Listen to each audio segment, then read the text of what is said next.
Is Tennessee considered a dark horse from the SEC in the college football playoffs this upcoming season? Whether you consider them a dark horse or a likely candidate or even a favorite, Tennessee's in that college football playoff discussion. That and more. It's your Wednesday Locked On Vols.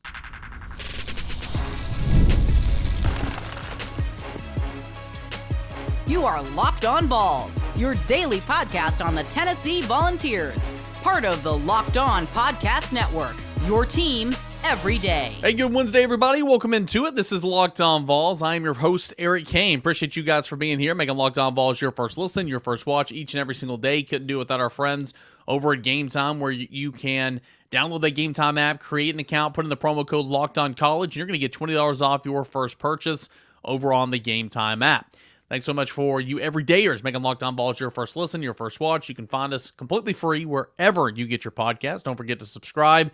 And we're going to have a fun show coming up here today. In a matter of seconds, going to discuss Tennessee's possibilities in the college football playoff. And would you consider Tennessee to be a dark horse from the SEC? Some are, some aren't, because Tennessee's already routinely in the college football playoff conversation. That coming up in a matter of moments. Breakout players for the University of Tennessee this year on offense and defense. And then we'll get into a conversation with Josh Ward for Ward Wednesday in segment number 3.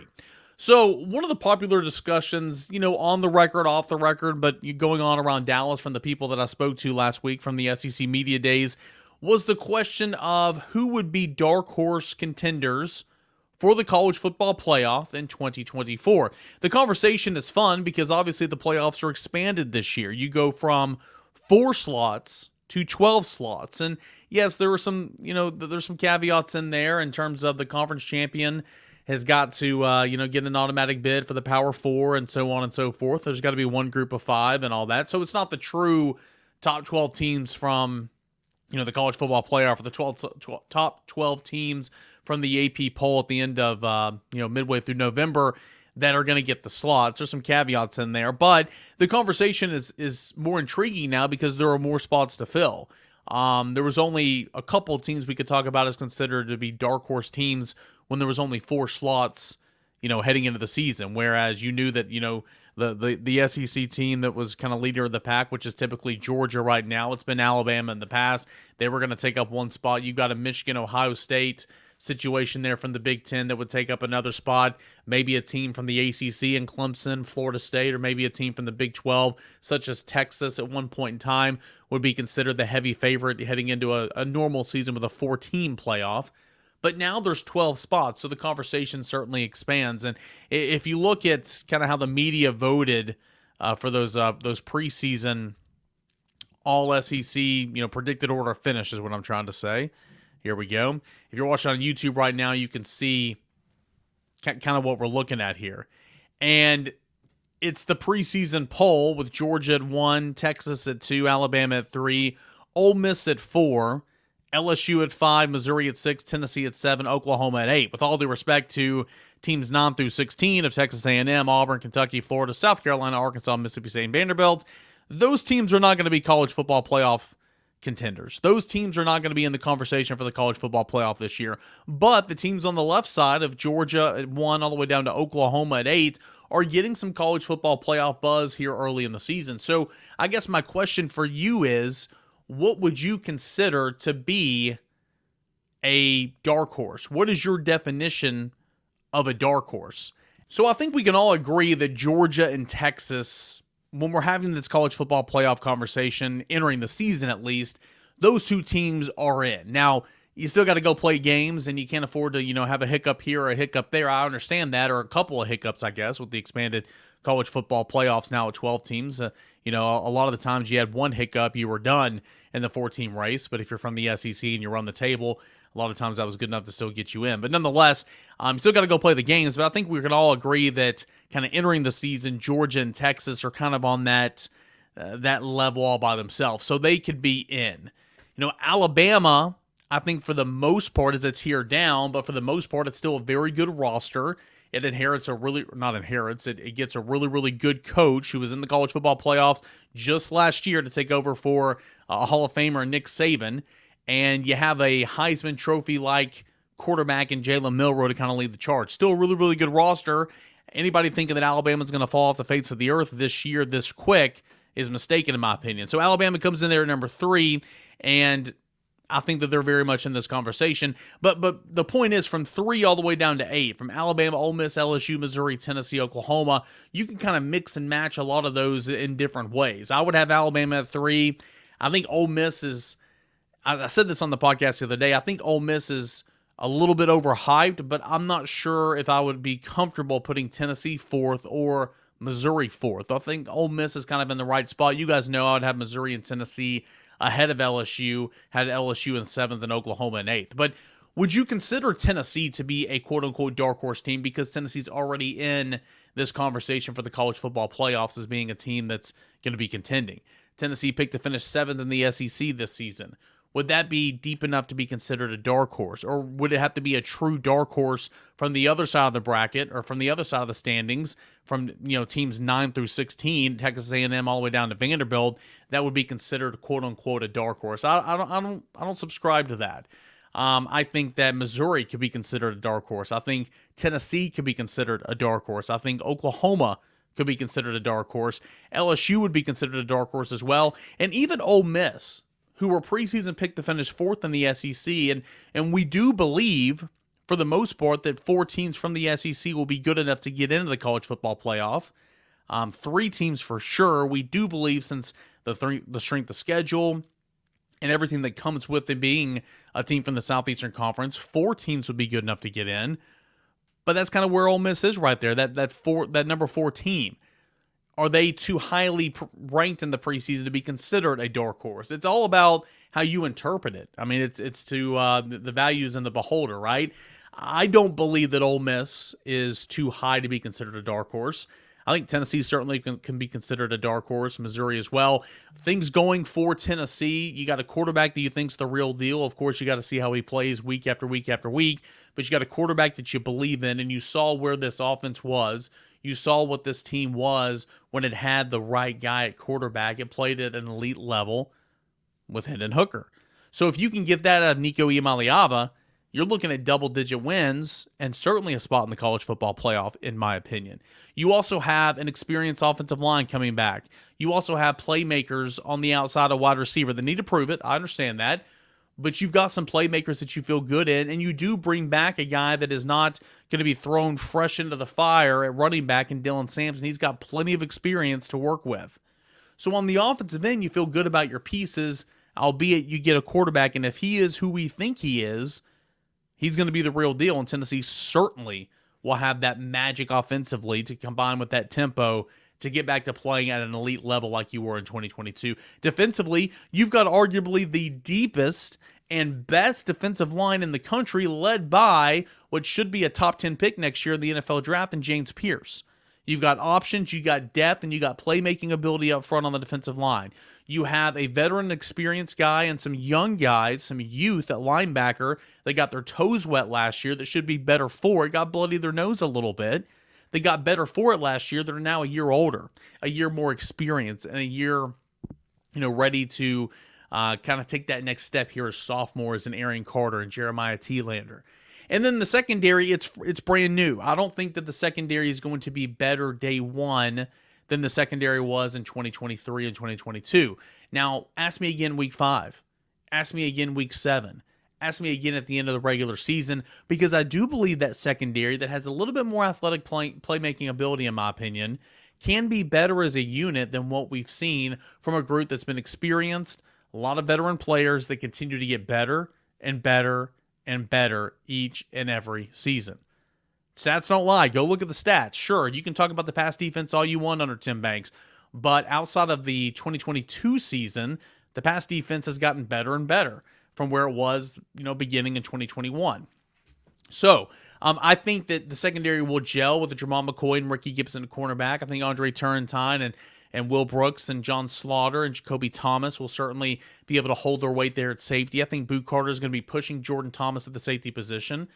But those are some of the things that I think are working for Tennessee to be considered a quote-unquote dark horse team for the college football playoff in 2024. Now, we know about Ole Miss. We know about all the additions that Ole Miss, had this offseason via the transfer portal, bringing back Jackson Dart, who is not a preseason All-SEC quarterback, but It's a pretty good quarterback class in the Southeastern Conference this year. So, coming in fourth place to a group of, Quinn Ewers and Carson Beck and Jalen Milroe, and that's not even to mention Brady Cook at Missouri, who we'll get to in a moment. It's not bad. You have Jackson Dart. You add playmaking ability on the outside. You add to your defensive line as well, and Walter Nolan and the edge rusher from Florida, who I think is a pretty good player. You add Juice Wells to the outside. My question is, what is this locker room look like? What's the culture like? When he gets hit with adversity, how does Ole Miss respond? I'm curious to see that, but certainly a lot of flash in the pan type situations there with Ole Miss that were in this conversation. LSU, I don't know. Got a good offensive line, got a quarterback that is not very experienced, but has been in the system and has seen his fair share of playing time, certainly in Garrett Nussmeier. Defensively, you got a really, really good player in Harold Perkins. But I don't know about Ole Miss. Josh will say it here in a moment. They could be 10 wins. They could have 7 wins. I could see it. Maybe. Yeah, that checks out. It's like, I don't know about LSU, but they do have that high upside of having a really talented roster nonetheless. Missouri, again, Luther Burden, Brady Cook connection. You bring back a lot on the offensive line. You lose Cody Schrader in the backfield, which is a big loss. But you bring back the best 1-2 combo in the SEC, quarterback and wide receiver, and Brady Cook and Luther Burden. And then Oklahoma, you have questions on the offensive line. But you do have a lot of playmaking ability there that was represented on the All-SEC teams, okay? You do have a quarterback that, much like Nico Iamaleava, has such a high upside. And you have a defense that's typically pretty sound whenever Brent Venables is calling the shots. So I'm intrigued to see what Oklahoma looks like. I think all these teams, the Ole Misses, LSU's, Missouri's, Tennessee, and Oklahoma's, can be considered dark horse candidates for the 12-team college football playoff. Which team has that edge? We'll see, and we'll see how these teams fare. You have the experience factor with Missouri. You have the untapped potential aspect with Tennessee on the offensive side of the football for the most part. You have the playmaking ability and experience added to a roster in Ole Miss, but you got to see how it all plays out. Because I think right now Georgia and Texas are in the college football playoff. I believe Alabama will be there. But I think there's another team from the FCC that will get in there. And why can't it be Tennessee? Dark horse candidates from the SEC for the college football playoff 2024 coming up this football season. I think Tennessee's certainly a dark horse candidate. But it's all about how you interpret what a dark horse is. Since Tennessee's in this conversation already, is Tennessee really truly considered a dark horse? I think anybody not named Georgia, Texas, and Alabama, even though Alabama's on that tier a little bit lower than Georgia and Texas, can be considered a dark horse for the college football playoff from this conference, the best conference in college football. Okay, when we come back, breakout players expected for Tennessee's football team this season. That's coming up next as we continue on here with the Wednesday edition of Locked On Vols. Stay tuned. Do a favor for me, okay? Do me a favor. Download the Game Time app. When you've downloaded it, create an account. When you put in the promo code LOCKEDONCollege, you can get $20 off your first purchase at the Game Time app. Again, that's promo code LOCKEDONCollege for $20 off at Game Time and the Game Time app. What is Game Time? Well, it's a place to buy tickets. Tickets to sporting events, tickets to entertainment events in your area. Here in Knoxville, for instance, sporting events, obviously, Neyland Stadium, Lindsey Nelson Stadium, Food City Center, Thompson Bowling Arena. You've got the Bijou Theater. You've got the Tennessee Theater. You've got a lot of things going on in this area for sports, for entertainment, and I can buy some good tickets at great prices on the Game Time app. Plus, they exhibit things like last-minute deals, flash deals, zone deals, all-in pricing, views from your seat. They have the lowest price guaranteed where Game Time will credit you 110% of the difference if you find a cheaper ticket in the same section on another outlet. All this and more, all these advantages for you if you buy your tickets over on the Game Time app. Again, download Game Time today, create an account, put in the promo code LOCKEDONCollege for $20 off your first purchase. Terms apply. Locked On College, LOCKEDONCOLLEGE for $20 off. Download Game Time today. Last minute tickets, lowest price, guaranteed. Hey, I want to thank you guys for being here for a Wednesday edition of Locked On Vols. We'll have Josh Ward coming up in segment number 3 for Ward Wednesday. Check out Locked On SEC when we're done here. Make that your second listen here today. Chris Gordy does an awesome job, and we are getting ready for fall camps beginning all across the Southeastern Conference. Chris Gordy will get you caught up there on your second listen over on Locked On SEC. Okay, so I want to talk about some breakout candidates for Tennessee football in 2024. Had this question asked in the Monday Night Chat over at VolQuest.com a couple nights ago, and I thought it was interesting because, again, much like what you consider to be a dark horse candidate, the value, again, is in the beholder. Can I consider Dylan Sampson to be a breakout candidate? In my opinion, absolutely I can. Why? Well, sure, he's gotten some PT. And sure, he's done some things. 4 touchdowns against Virginia, taking over the fourth quarter against Kentucky, starting the bowl game, the Citrus Bowl against Iowa. He's no stranger to the field. He's seen plenty of action, but he's been the third option in that three-headed monster in the backfield. There is going to be an increased workload for Dylan Sampson this year, thus more opportunities to score touchdowns, more opportunities to accumulate all-purpose yards, whether it be on the ground or catching passes out of the backfield. So I absolutely consider Dylan Sampson to be a breakout candidate. So that is my number one on the offense side of the football. Now, in the same respect, once healthy, Cam Seldon's going to be a big part of this offense. Cam Seldon will be the second option to Dylan Sampson in the backfield, and he was one of the more intriguing prospects for that class of 2023, getting comparisons out of high school to Deebo Samuel. Not to say that he'll be an all-pro one day, but saying his size, his speed, the blend, wide receiver, returner, running back. He did a little bit of everything at the high school level. Tennessee brought him here to return kicks and, of course, to be a running back. And, Jerry Mack, former Tennessee running backs coach, loved Cam Seldon last year, albeit he didn't play an awful lot because, again, you had so much experience in front of him, and Jalen Wright, Jabari Small, and, of course, Dylan Sampson. But he was so good, and he had so much confidence in a Cam Seldon to ascend and be a big focal point of the offense in 2024 this year, that it didn't hurt as bad when Jabari Small elected to not use his COVID year of eligibility.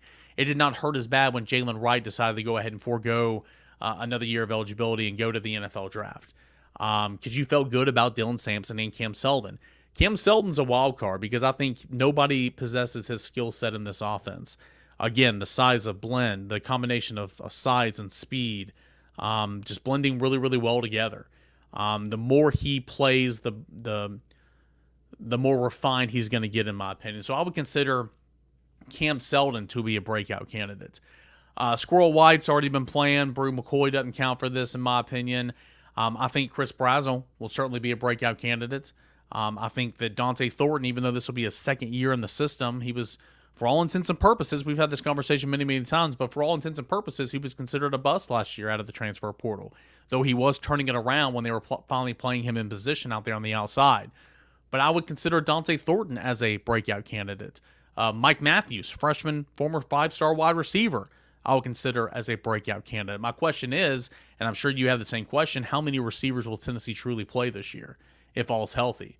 Because if healthy, and from what he told Brent Hubbs, VolQuest.com at his golf charity event a couple weeks ago, Brew McCoy's full go, ready to go for fall camp. Now, there will be some quote-unquote maintenance days mixed in there. There'll be some for Cooper Mays, I'm sure. There'll be some for John Campbell, Amari Thomas, these veterans who have played a whole lot of football that don't necessarily have to get the grind of an everyday camp life. Can get some maintenance days. But Brew McCoy, if healthy, when healthy, which he is, he's starting. Squirrel White's starting. Who's going to be that other outside wide receiver? Will it be Chris Brazzell? Will it be Dante Thornton? Will it be Chaz Nimrod? Will it be Caleb Webb? Will it be Mike Matthews? We'll see. How large is that rotation going to be? But I think right now on the onset, entering the season, I think Chris Brazzell, Dante Thornton, and Mike Matthews will be candidates for breakouts at wide receiver. Same case for Ethan Davis at tight end. You know he's going to play. What does a breakout look like for a tight end? Well, knowing the offense, knowing where to be, knowing where to line up, blocking the tight end position, everybody just overlooks it because, people ask all the time, is the tight end going to have any role in this offense this year? Well, absolutely the tight end is going to have a role in this offense. The tight end is, outside of the quarterback and the center, the most important piece of this offense because of the versatility. You have to have a guy that can line up everywhere on the field and can put a hand in the dirt and line up in the backfield as an H-back and block, so you don't have to substitute players, allowing the defense to substitute players, thus killing your tempo. Tight end position's huge. Now, they often mean in the passing game, and I would say, well, go look at the stats last year. Off the top of my head, I want to say a combined 10 touchdowns last year between the two tight ends. It's pretty good. 9 or 10 touchdowns between the two tight ends. That is not bad. I would say that is very involved in the passing game. So I think Ethan Davis can be in that category. On the defense side of the football, I think Caleb Herring would be a great breakout candidate because he'll see an increased role this year as a second-year player behind James Pierce. And yes, Joshua Joseph is still in that conversation. I think Arion Carter, healthy, a year under his belt, or a couple of games under his belt last year, has all the tools and intangibles to be what I think a really, really good linebacker prospect in the Southeastern Conference. I think he's in this conversation. And then I would say Jermon McCoy, a breakout candidate here at Tennessee. I'm big on Jermon McCoy.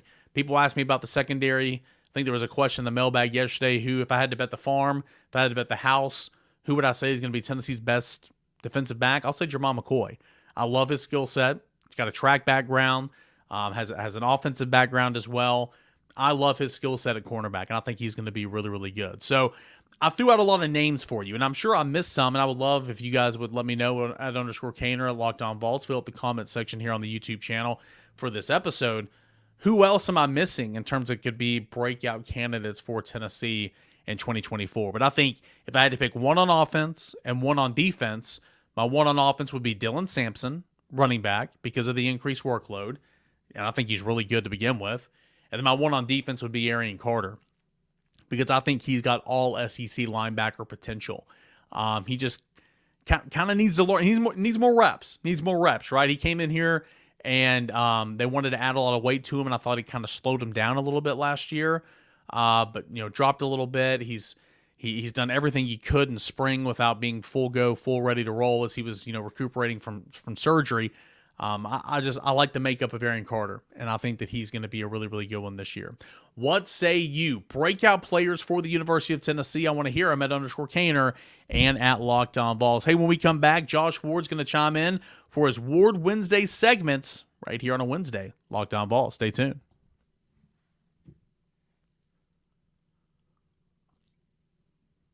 Josh, SEC Media Days have come and gone. That was last week in Dallas, Texas. You were there all week long.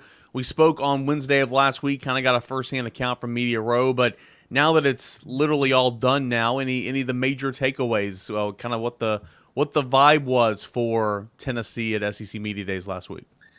Yeah, so I came away thinking the vibe around Tennessee was a bit mixed, and I think it's more a statement about the SEC than Tennessee, because I heard so many positive things about Tennessee. And it wasn't just when we had somebody come on the show and they knew they were on in Knoxville. It was outside Knoxville, if somebody was on a different show or just talking off the record, I guess, just had casual conversation. Hey, what do you think about UT? Everybody was intrigued by Nico. I didn't see or hear one person say, I'm not buying the Nico hype. We had Chris Doring on the show, and he said he wants to see how well Nico plays, but Chris was a guy that said he thinks Tennessee's going to win 10 games. So his question was about Nico really reaching that potential very quickly, because he said he loves his game and what he can do, and talked about the wide receiver position. He's really high on the Vols, bouncing back at that spot.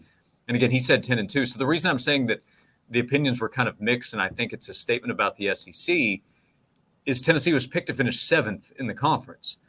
But the gap from 5 to 6 to 7 to 8, LSU, Missouri, Tennessee, Oklahoma, is very thin. And I think that backs up the conversation of how many teams rightfully believe that they are playoff contenders. It's just that everybody can't make it. And somebody from the Big Four, if that's what it is, Georgia, Texas, Alabama, Ole Miss, somebody probably falls off. Everybody has a different schedule. Oklahoma's schedule is really difficult.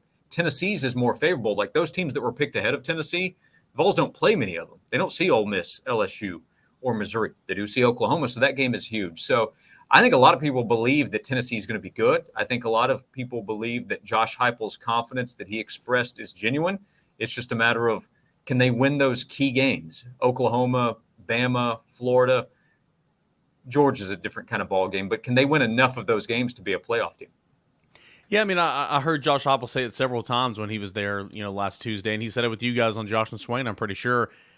Just expressing the confidence in his roster right now, saying that they've never been deeper and better than they are right now. And again, when you say that one time, that'll catch you, but you say that a couple of times in the span of a couple of hours, it's like, man, this guy, you always have confidence in your guys, but it feels like this is a different type of confidence. Like it's like, okay, now the job's not done. We need to continue to get better, and we obviously have to go out and win some games. But it felt like, from an outsider looking in, it was like Josh Heupel's like, okay, I'm finally at this big boy table. I've got everything I need right here. Let's go win some games. That's kind of the vibe I got from Josh Heupel and saying that, those comments about his roster repeatedly last Tuesday. Yeah, he didn't say that a year ago because he knew that wasn't the case. This is a team that is not perfect in their planning in terms of depth. There are depth questions, but back to the wide receiver position, I think it is a lot deeper, and it's still unproven. They have to go out and show what they can do, but it's deeper than it was a year ago when Brew McCoy went down, and there just wasn't an obvious answer to fill that big of a role. Now you have Chaz Nimrod and Caleb Webb, who are older and have a little more confidence, but then Chris Brazel and Dante Thornton a year older, maybe in a more comfortable position, and Squirrel White a year older, and a couple of talented freshmen that will at the very least compete. And Mike Matthews is going to have a chance, I think, to help this fall. We'll see about that. But this is a roster that has developed through recruiting and the transfer portal, because a guy like Lance Hurd coming in at left tackle really helps at least answer a question. Who's our guy there on the left side? And then players coming back. So there are a number of reasons why the roster is in a better spot. Remember a couple of years ago, some of the questions we would ask about linebacker, like who's going to be out there? If they get hit by injury, then that could be a big concern. But going in, I think there's a lot of optimism about what they can become this fall with Keenan Peely coming back. So I think the confidence in what Josh Heupel expressed is real. They just have to go out and prove it. And that's not easy. Going to Norman, Oklahoma is going to be really difficult. NC State is a real opponent in week 2. But Josh Heupel, I think, is confident in what he'll be able to do and call as a coach with the personnel he has. You referenced it a moment ago, talking about the SEC predicted order of finish. Tennessee coming in at 7th out of 16, so a little over the halfway point there, middle of the road. You've got, of course, Georgia at the top, followed by Texas, Alabama, the top 3, Ole Miss number 4. You have LSU 5, Missouri 6, and then there's Tennessee in front of Oklahoma at number 8. Is that too high, too low, or just about right? Well, it feels just about right if we're doing kind of a power ranking going in because of what Tennessee still has to prove on the field, but it's also a predicted order of finish. If Tennessee finishes 7th in the SEC, that's probably a disappointment by their own expectations internally, because 7 teams aren't going to the playoff. If they're 7th in the SEC, they're not making it. They're at best 5-3 probably in the conference. So that would be a disappointment in the end, not a disaster. And it's actually probably closer to where I have it. So I guess my answer is about right. I'm beginning the answer with a response to what they expect and what some do as well. Like, it doesn't back up Chris Doering's 10-2 prediction of Tennessee, and 10-2 that some others have as well. But I've been in the 9-3 range. And if that's the case, then it's probably somewhere in that 6 to 8 range in the SEC, and probably some tiebreakers that would figure out where things are slotted in the conference. So I think if you look at Missouri, they get a bump because of their schedule, which everybody has pointed to. That helps. LSU is a big question mark to me. They have a new defensive coordinator. Is their defense a lot better, though? What about the offense having to replace such huge talent, even with Nussmeier coming back? That's one that's 2 spots out of Tennessee, and I look at their schedule, and they have a bunch of games that could go one way or the other. You could tell me LSU is going to be 10-2, I say, okay. You could say 7-5. I say, I see it. So maybe it's somewhere in between. So that's a long way of saying it's probably about right going in. Tennessee just has to beat out the expectations overall of a 9-3 season, which is where I have them right now. It's like Jim and Dwight from The Office. Yeah, that checks out. I could see that. That's a real possibility. I think LSU, I think LSU should be behind Tennessee. I don't hate Tennessee, being picked to finish 7th. I would have probably had Tennessee 6th, in my opinion. Maybe 5th, but probably 6th. I would have had LSU behind both Missouri and Tennessee. But I really think you can make that conversation and that argument that from 4 to 8 in the Southeastern Conference, you can put them in just about any order. I think Ole Miss is getting the benefit of the doubt, getting the majority of the 4 looks. But really after that, with the Missouri, with the LSU, with the Tennessee, and the Oklahoma, I think you can kind of put them, in a couple of different scenarios. Wouldn't you agree? Yeah, and I mentioned the tiebreaker. So here's an example. I think there's a real chance that Missouri and Tennessee are both 5-3 in the conference. That's a very real possibility. They won't have played each other, if Tennessee's a 9-3 team then overall, and Missouri's 9-3, I think Tennessee's will look better because the schedule is tougher, having Alabama and Georgia on there. Mizzou does go to Bama, but that's an example of, can the SEC get 5 teams in? Let's say LSU and Oklahoma are in the same position or worse than Tennessee from a record standpoint. Tennessee will need the head-to-head against Oklahoma if they're looking for a tiebreaker there. But that comes back to, can a 9-3 team make the playoff? Because my opinion has been and continues to be that they need to shoot for 10-2. But this is a new season with realignment, and like Georgia's schedule is so much tougher with 3 road games.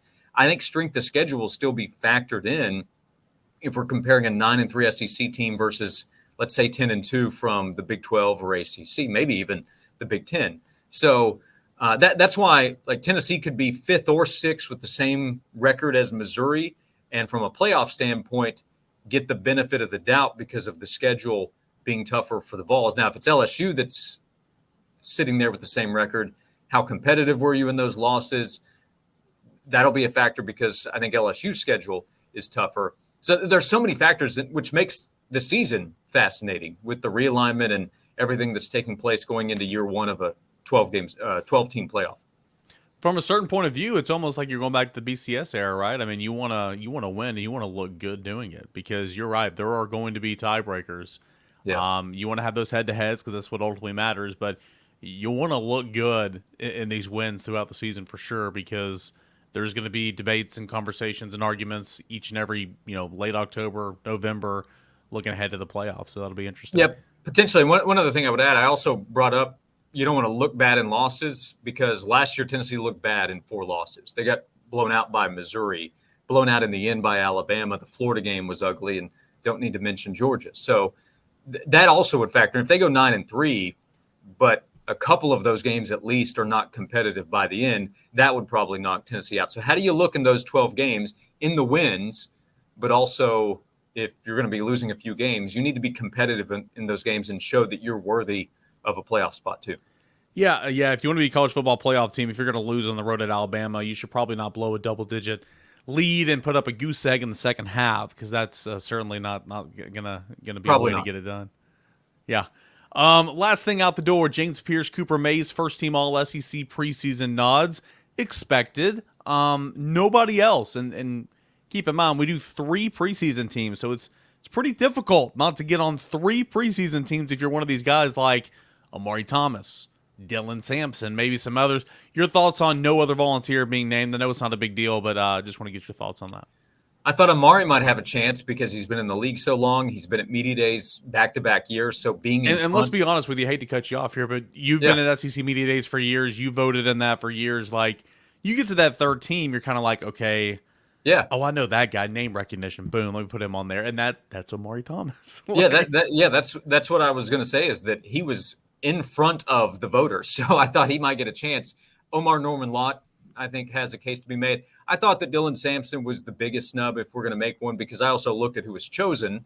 And you have a 6-year running back at Ole Miss and Ulysses Bentley, who put up good numbers, but not as good in total as Dylan Sampson. The case for Bentley is, well, he gets a bigger role because Quinshon Judkins is gone, but that's the case for Dylan Sampson, that he gets a bigger role with Jalen Wright and Jabari Small gone. So he would be my answer. I understand Justice Haynes more than Bentley, because while Haynes hasn't done him a lot, he's a 5-star running back entering his 2nd season in an offense that's probably going to be productive. So you're projecting that Haynes is going to have a big year. So I thought Sampson deserved a 3rd-team spot, knowing how good he is and the offense that he's going to play in this year. You have the Josh and Swain newsletter every Friday morning about 8:30, 9 o'clock Eastern time. You can sign up for that newsletter in the show notes of this podcast right now. But you and Jason Swain back together again, obviously noon to 3 on 99.1 The Sports Animal. What's coming up the rest of the week and next week, getting ready for football season? So much football. I would say too much football, but there isn't such a thing, as we are counting down the days until the season kicks off. Yeah, so still kind of recapping what the discussion was last week and what the opinions are heading into this upcoming football season. So we're discussing that 12 to 3 Monday through Friday on the show. And that Josh and Swain newsletter, as you mentioned, goes out Friday mornings. It is guaranteed to make you a better Tennessee fan, or I'll give you your money back for subscribing. It's really fair if you ask me. That's pretty fair. Money back if you're not a better Tennessee fan. Josh, thanks so much, man. Appreciate you. Thanks, Eric. every single Wednesday, Ward Wednesday, right here on Locked On Vols. Appreciate you guys for being here, making Locked On Vols your first listen, your first watch each and every single day. Check out Locked On SEC with Chris Gordy. Make that your second listen as we get ready for the SEC slate and college football 2024. Not 25, not the video game, the actual thing. Football camp starts in less than a week, media day in less than a week, all that coverage and more right here on Locked On Vols. We'll be back for a Thursday show better than ever. This is Locked On Vols.